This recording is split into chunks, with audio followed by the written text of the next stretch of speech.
Hi there. Today we'll look at deep residual learning for image recognition by Kaiming He, Xiangyu Cheng, Shaoqing Ren, and Jian Sun.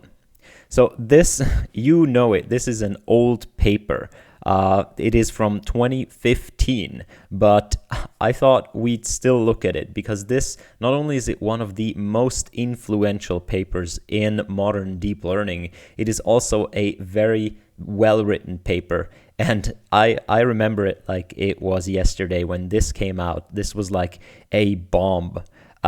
So around that time, this meme was going around. I was winning ImageNet, but then someone made a deeper net.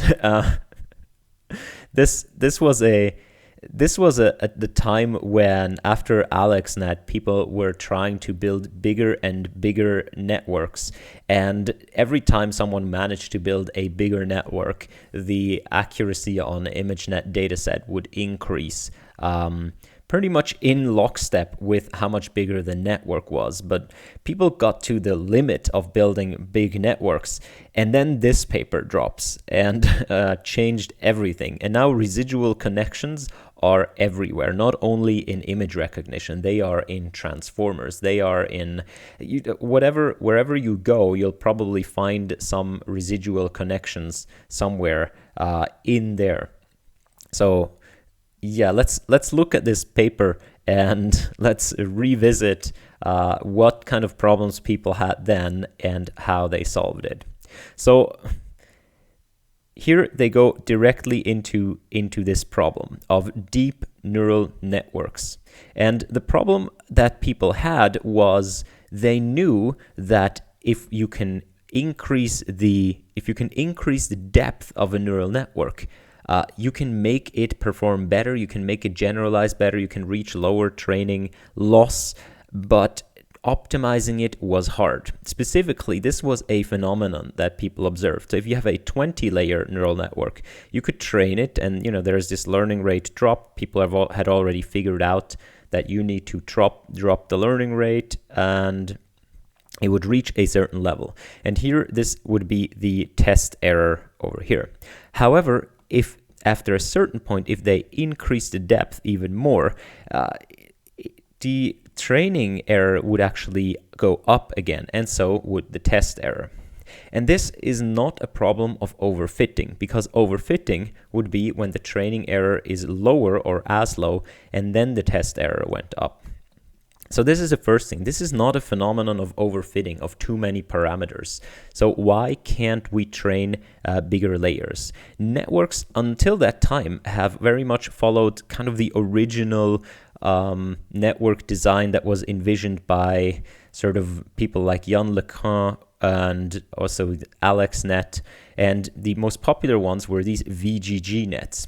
And they were very much of the philosophy that you'd have like you have the image here, and you input that into convolutional layers, which first would kind of keep a big resolution, but would increase the channel size by some amount, and then you would sort of downscale the image as you increase the number of filters. So you would stack more and more filters. When I draw more filters, you would stack more and more filters while downscaling the resolution of the image. The reasoning was that if you do image classification, right, then where on this, maybe you want to classify this into a Lego tower or whatever that is. It's not that important where it is. So on the lower levels, you would want to parse out like very low layer features like edges and so on. And these are still important where they are, right? The fact that here's an edge, here's an edge, here's an edge. But then as you go higher up and go to more and more abstractive features, and we already knew that these neural networks, they tend to learn more and more abstract features as you go up the layers. The hypothesis was that the exact localization of these abstract features would be less and less important. So if you recognize that there's a rectangle, it's not that important where it is, just that it's somewhere there and maybe where it is in relation to the others. So if you want to recognize a car, the lower layers would recognize the fact that there are edges, and then the intermediate layers would recognize the geometric shapes of maybe here the wheels and these bodies, but it's not that important where exactly they are. And then the higher layers would learn to combine the individual parts to each other. And again, it becomes less and less important where these things are, and more important that you build more expressive features. So people would downscale the resolution, upscale the number of filters. Now that's a good heuristic, but this was basically the architecture of these networks. And we would question why would, if we increase the number of layers, so if we, instead of 1 here, we have 2 of these layers, right? We simply have 2 of these layers, and here we have 2 of these layers. Why does it get worse? Especially this paper here makes an interesting observation. So it is not caused by overfitting, and adding more layers leads to a higher training error. The degradation indicates that not all systems are similarly easy to optimize. Let us consider a shallower architecture and its deeper counterparts that adds more layers onto it. There exists a solution by construction to the deeper model. The added layers are identity mapping, and the other layers are copied from the learned shallower model. So pretty easy. If you have a shallow model, like 5 layers, that learns a particular function, I can pretty easily prove that there is a deep model that learns the same function by simply copying over these 5 layers and having these here learn the identity function. Okay, so if we're able to learn this, we should be able to train this network to at least the same accuracy. That's what this paper argues, because it can, these layers can simply learn the identity function. So it must have something to do with the easiness of optimizing these deep architectures, not with overfitting. And this is, I think if you read the entire text here, it's very, very clear. If you read it, they lead you through this reasoning saying that, look, all these layers have to do is learn the identity function, and then we could at least get the same accuracy. So why don't they learn the identity function? Well, because we initialize most weights, towards 0. We initialize them randomly, but mostly we initialize them around 0. Our initialization procedure usually sample from some Gaussian with some kind of a standard deviation, but around the mean of 0. And also if we use things like weight decay, L2 regularization, all of these things, they bias the weights towards 0. So if there is any natural thing that these networks are good at, is they learn the 0 function really well. Learning the identity function is as difficult as learning any other function. The identity function in a convolutional filter is actually pretty difficult to learn, because if I have my 3x3 filter, where is my if I have my 3x3 filter, the identity function is like a 1 here and zeros everywhere else. That would be one of the things. It's not that easy. You need to learn 9 weights in the correct way. So this paper says, can we do something to make the default function of the network not be the 0 function or whatever the randomly initialized function? Can we make the default function the 1 function? Can we make the default function the identity function? And that brings you to residual connection. So instead of learning to transform X via a neural network into X, which is the identity function, why don't we have X stay X and then learn whatever we need to change? Okay, so let's call that tilde. If the assumption is that it's a good default to not change much, so this is almost the same as this, we might build this directly into the architecture, the fact that these two are equal plus some deviation that is learned right here. And the hypothesis is that especially the deeper you go, if you go very deep, each function here will actually learn not that much. It will learn to basically change the signal a little bit, but mostly it will learn the identity function if it behaves well. And therefore, it might be, reasonable to build this into the architecture. And of course, this has turned out to be very accurate. It has actually been reasonable to build this into the architecture. So that's what they propose right here. So instead of just having weight layers one after another, what they propose is to have these skip connections in here. So these skip connections, they will, instead of learning the function, they call this entire function h of x, which might be very complicated, they learn the function whatever f, and f is whatever you need to change about x. You see, at the end, you add x to it. So these weight layers here, they simply learn whatever makes this output different from this input. And learning differences, now you have the desired property, because what do we know about weight layers from before? Well, they tend towards the zero function, right? If we use weight decay, or generally how we initialize them, they tend towards the zero function. Well, if f tends towards the zero function, then h becomes the identity function. So the default function of this network is the identity function. And whenever we learn something, we learn how to deviate from the identity function, and that is a much better default function. Now, it's not entirely true that the default function is the identity function. You see that here, for example, there's after the skip connection, there is actually a ReLU. So it's still a nonlinear function in total, the network in total. But the default for the individual blocks here is the identity. Okay. Now, if you chain these blocks, you get a residual network, and that's what they propose right here. So on the left, you see this original VGG architecture like we described it. So you can see you have an image which has 4 channels, and you first up it to 64 channels. And you keep the resolution, and then you max pool, which halves the resolution, but you go up with the filters to 128, you max pool again, go up with the filters, and so on. Now this has, even though it doesn't look like it, this has a lot of parameters, and it needs a lot of computation. So it has 19.6 billion floating point operation for a forward pass. In contrast, the networks we're going to build here, the residual networks, have 3.6 billion flops. So they are much, much less in terms of complexity than the old VGG networks, while still being much deeper. Okay, the hypothesis is the deeper, the better.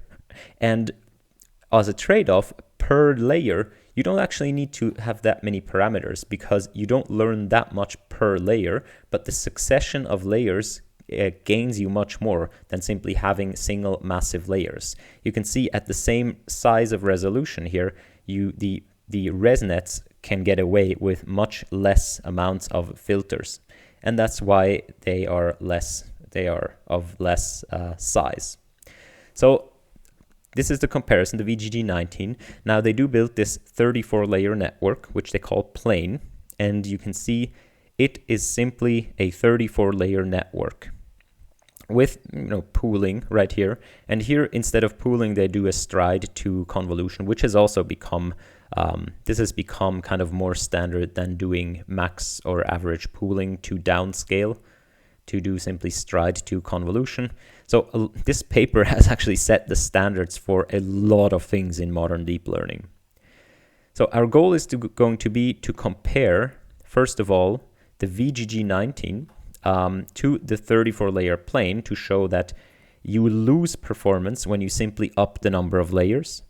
But then when you introduce the residual connections, as you can see right here, so there is always this jumping connection right here. So along these jumping connections, the signal can travel as the identity function. What we're going to see is that if we go from plane to residual, introducing no extra parameters, just these skip connections, will change everything, will make this network all of a sudden trainable, and make the deeper networks the better networks. Okay, the only little caveat here is, of course, in order to build a residual connection, the output has to be of the same size as the input, because you need to add the input to the output. And this here, for example, is not given. So here you can see this signal after this layer is going to be half as big because it's a stride 2 convolution. So the output right here is only half the size, but it is twice the number of filters. You can see right here, this has 64 filters, and here we go to 128 filters.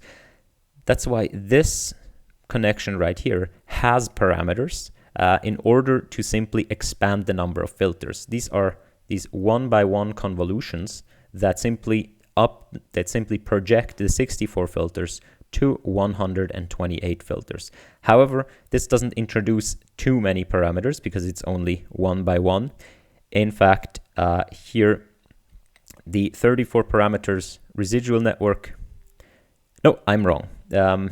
You have different options. So the world has ended up at the option of doing 1-by-1 convolutions, but in this paper they still explore 3 different options. And I guess here in this particular experiment, the option A is simply to 0 pad, so to leave the first 64 channels, but to simply append 128 0 padded filters there, or channels. Option B is the 1-by-1 convolution, and option C is actually that all of these connections right here also have the 1-by-1 convolutions, which introduces extra parameters. And they realize that option C isn't improving over option B substantially, and in fact is only improving marginally. And they say, okay, that's probably just because we have more parameters. So ultimately they went with option B, and I think that's what the world does right now. When I read this first, I particularly enjoyed this paragraph right here. Let's read it together. Our implementation for ImageNet follows the practice in da-da-da-da. The image is resized with its shorter randomly sampled in this. For scale augmentation, this crop is randomly sampled from the image or its horizontal flip with the per pixelized mean subtracted. The standard color augmentation is used. We adopt the batch normalization right after each convolution before activation. Ooh, this... An age-old discussion was born when to use batch normalization, before the activation or after the activation. I think people are still fighting over this today. We initialize the weights as in 13 and train all plain residual nets from scratch. Use SGD, yada yada yada yada. The learning rate starts from this, is divided by then. So here in this paragraph, they detail basically all the training procedure and all the tricks that they use. And I remember specifically that, I read all of this, which was the idea, and I could follow like, oh, this is super well explained, this is so cool, and so on. And then I expect basically an implementation of that. And then there's one single paragraph with like 20 lines saying, oh, and by the way, we use these 50 tricks from these other papers. And yeah, that's when it was already happening. You needed to do all the modern tricks in order to really reach the top accuracies. But in hindsight, we know it wasn't the tricks that helped them. It was actually their idea. I just thought it was rather funny. So you can see right here the results of this. If you look at the left, these are the plane networks, and we've already sort of seen this. Now, this is on ImageNet right here. You can see the 18-layer network simply has lower train and validation accuracy. So the solid line here is the validation. Nope. On ImageNet, bold curves denote validation error of the center crops. So I guess they do center crops. So the training error is going to be higher because they do these different augmentations. But you can see the training and the validation error are higher in the deeper network if you don't use residual connections. Again, this is not due to overfitting. And this is because we can't train these deep networks, because we should be able to. the solution space of the 18-layer network is a subspace of the solution space of the 34-layer network. Everything tells us we should be able to learn the 34 layers to at least the accuracy of the 18 layers, but we can't. However, introduce residual connections, bum, bum, bum, bum, and you can see that the trend is exactly reversed. Now the 34 layer with residual connections has a much, much lower training and validation error than the 18 layer. In fact, look at this table right here. If you introduce the residual connections to the 18 layers, it's marginally better.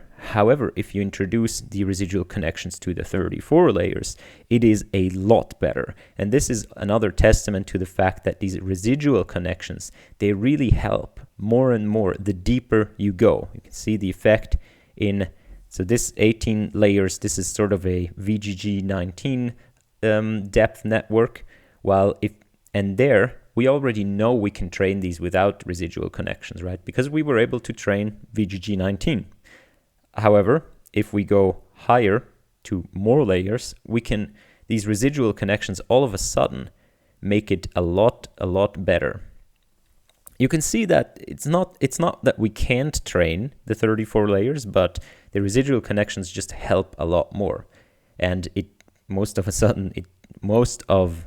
importantly, they don't degrade the performance from the shallower network. So they explore the different options right here and compare it to others. Different options, as I said, being A, B, and C, where A is the zero padding for the projection. B is having projections simply between where the channels don't fit, and C being having projections in every single residual connection. And you can see right here that the option B gives you quite a bit of a boost, while option C doesn't give you that much of a boost, introduces many more parameters, and overall I guess they decided against it, which since then the world has also decided against it. They also do deeper networks. So they built deeper networks like 50-layer ResNet, 101-layer ResNet, and 152-layer ResNet. And the 152-layer ResNet ended up being the best one, as you can see here. And you can see a pretty gain, like it almost lockstep gain. Depth, more depth means better network. And this, at the time, these numbers, they were unheard of. Like even 50-layer deep neural network was bombastic, but 152 layers, it was crazy. And the fact that still it has less parameters than the VGG-19 and performs better, that was mind-blowing, absolutely mind-blowing. And then at the end they built an ensemble of these models and ended up taking the 2015 ImageNet competition winner. That was still like very important back then. It was still very important who wins ImageNet that year, where I think I haven't even followed up on the last few years. It's some kind of wide fix ResNet whatnot with pre-trained and 50 billion extra data. So for the deeper networks, they decide that they are computationally become rather expensive. So they introduce these bottleneck blocks here on the right, where, as you can see, so here, if you have a 64-dimensional input, you do 64 feature channels in your convolution, have a 64-dimensional output. You can save computation if you first project the higher. So here you have a 256-dimensional input, and they say we can save computational power by pretty much projecting down to 64 first, because then our complexity of this layer, which is the expensive layer, will be the same as the complexity of one of these layers. And then we can project up again. The 1x1 convolution, they are significantly lower computational intensive than the 3x3 convolutions. Like it's 9 times less operations if you think about it. So that's what they use to build the deeper residual networks. And these residual networks, the ResNet 50, 101, 152, they are still staples today. You can have These are, you can have pre-trained versions of those and people still use it. Like ResNet 50 is used in every segmentation whatnot application. So yeah, this has turned out, these decisions here have, made it long way. Here you can see the number of parameters in these residual networks. And this was the absolute craziest thing right here. 1,202 layers, okay? So you can see still until here, ResNet 110. Now this is on CFAR 10 right here, not on ImageNet anymore. But you can see that even 110 layers still had less parameters, or actually this, like the same order of parameters than these previous networks that were only 19 layers deep. This was unheard of, and much more unheard of, 1,202 layer network to train on CFAR 10. It's a bit of an overkill, but they say their goal was explicitly to study depth. And you can see here that with the deeper and deeper networks, they outperformed all of the previous networks, so all of the baselines and themselves as they went deeper and deeper and deeper. However, once you go to 1,002 layers, you go up again. So here's the question. Was this all just kind of a trick, a hack, and do we run into the same problem again? And that's the question they ask themselves. And the answer is no. So if you look right here,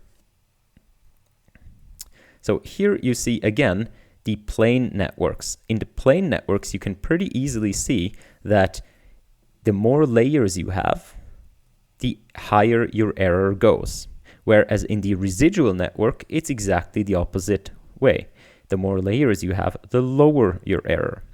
And if you compare this 110 layer network with the 1,200 layer network, you see your validation error going up again. However, your training error, and I can't zoom in more, but it's the same. It's the same, and it's at 0. So here they conclude, and here they conclude, now we are overfitting. They don't use like the biggest data augmentation like we use today. So overfitting was still a thing back then.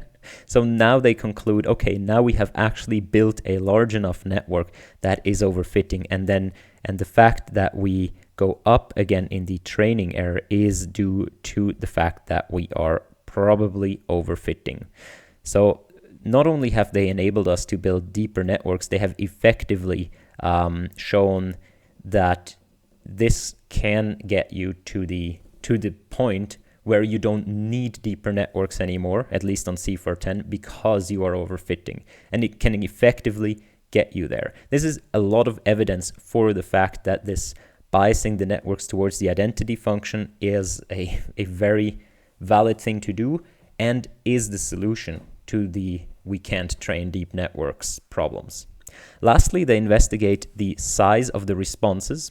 So their hypothesis is that if it is really beneficial to bias the network towards the identity function, and if it is really true that each of these layers only learns a little bit, right? Because the identity function is already very good, each of these layers only needs to learn kind of a small function. They look at the responses of these things. So the response magnitude of these layers right here, of the signal through the layers, and they compare those with the response magnitude of the other neural networks where you don't have the skip connection.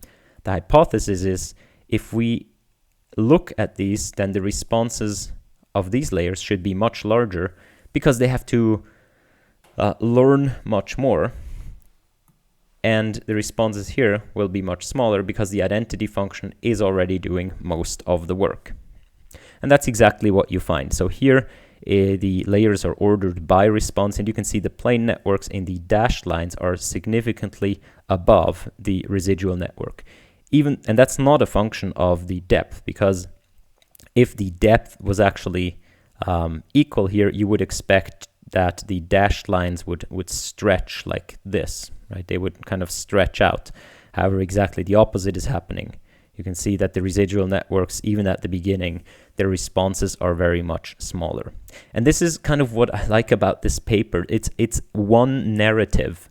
It is a hypothesis, and then every single, like the hypothesis is taken, and they make predictions from the hypothesis. They say, okay, if we are right with our hypothesis, not only should our idea get us better accuracy, that's what most papers do today, but also, it should be that we can, for example, push our network to the brink of where we actually are overfitting, like here.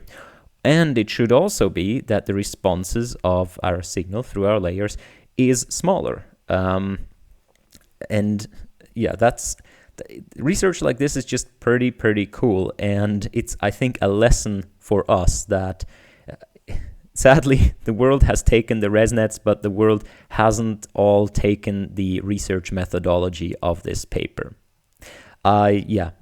If you want a good read, it's very well written. I'm very sure you can follow it even if you have read very few papers. And with that, yeah, I hope you enjoyed this. Please tell me what you think of going through kind of old papers, looking at whether or not they have stood the test of time. And yeah, any other comments, leave them in the comments. I do read them, and I'll see you next time. Bye-bye.